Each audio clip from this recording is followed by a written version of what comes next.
Hello there, this is Vic Benedict. We're playing Devil May Cry 3 on Dante Must Die difficulty. This is the finale, Mission 20, and it's called Screaming Souls.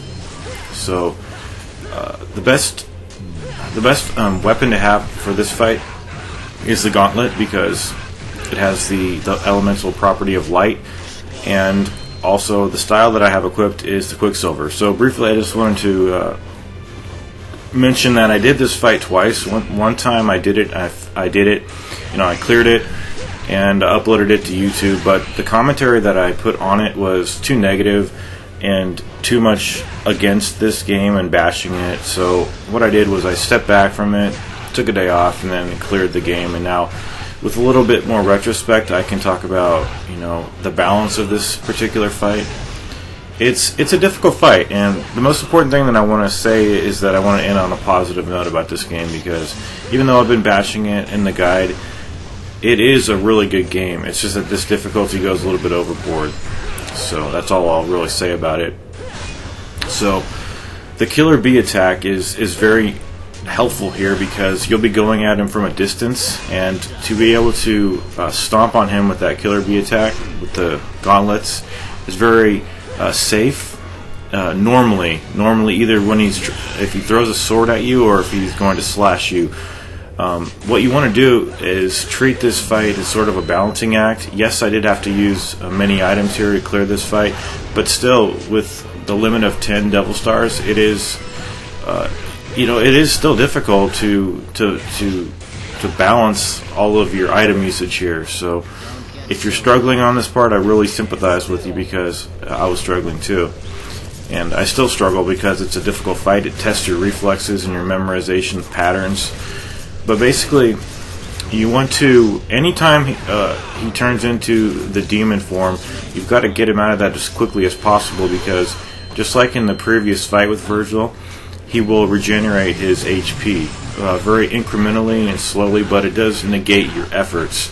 So at first, when this video started, I did a Devil Trigger transformation, and I dealt some heavy damage on him. And there will be, I think there's about 3 times that I do the DT transformation. The other times, I'm just saving up the Devil Trigger so that I could use the Quicksilver, which depletes your Devil Trigger, just to make sure that I could slow him down and hit him, because you're at most peril when you're trying to attack him. You're at the most risk, basically, when you try to attack him when he's in the demon form, because you're not going to hit him very much, first of all, and second of all, he's going to deal massive damage to you if he does combo. Like, one combo can end your life, so it's good here to have some gold orbs. Another thing I'll say about the gold orbs is, if you have your Devil Trigger all the way up and you perish, and you have your full Devil Trigger charged up, you can keep holding the L1 button, get resurrected, and release the charge right after that. So that could be a technique that you can employ. But he lets you do about two combos here before he blocks and counterattack. So just back off a little bit. Very frequently, he will go into his shield and say, "Don't be cocky," at which point you just kind of have to sacrifice one or the other, the Devil Trigger or item usage, namely healing items. So, say for instance he goes into the shield, and you don't have very many of the Devil Stars left, but you have a surfeit or an abundance of the healing items. You might want to abstain from using the Devil Stars and rather just try to avoid the attacks. With the swords, you have to be close to him for the Kalina and actually hit him, because it has very little range. So if the time is not slowed down when he's throwing those swords at you, you're going to be interrupted in it. So if you can get relatively close to him, you can destroy the swords without having to resort to the Devil Trigger, although he will start doing aerial hits downward with the swords on, so you've got to get rid of the swords. So here he goes. He'll say, "Don't be cocky," and what else did I want to say?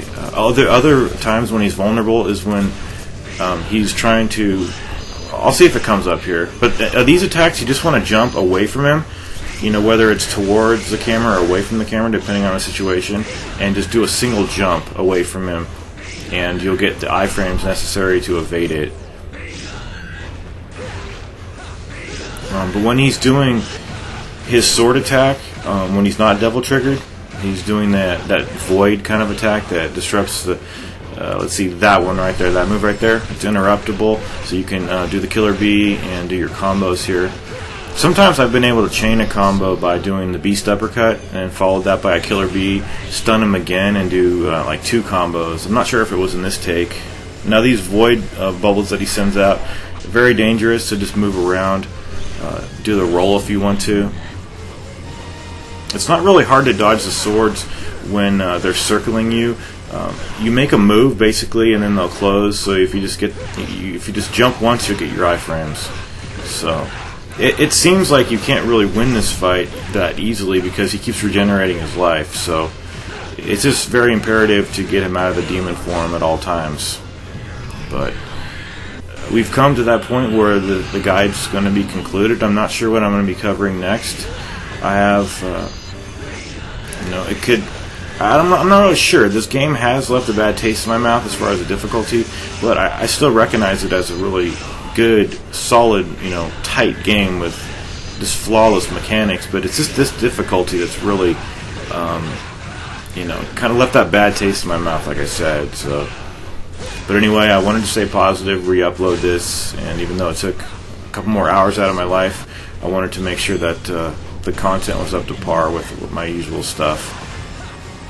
So I'm not really sure. I've thought about doing a legendary night mode for DMC4. Thought about doing Infinite Climax for Bayonetta, but part of me really wants to do the Dragon Sword only Master Ninja run for Ninja Gaiden 2, but we'll have to see how that works out. So anyway, he's dead, and here's the visual proof, and I'll see you in my next project. Thank you.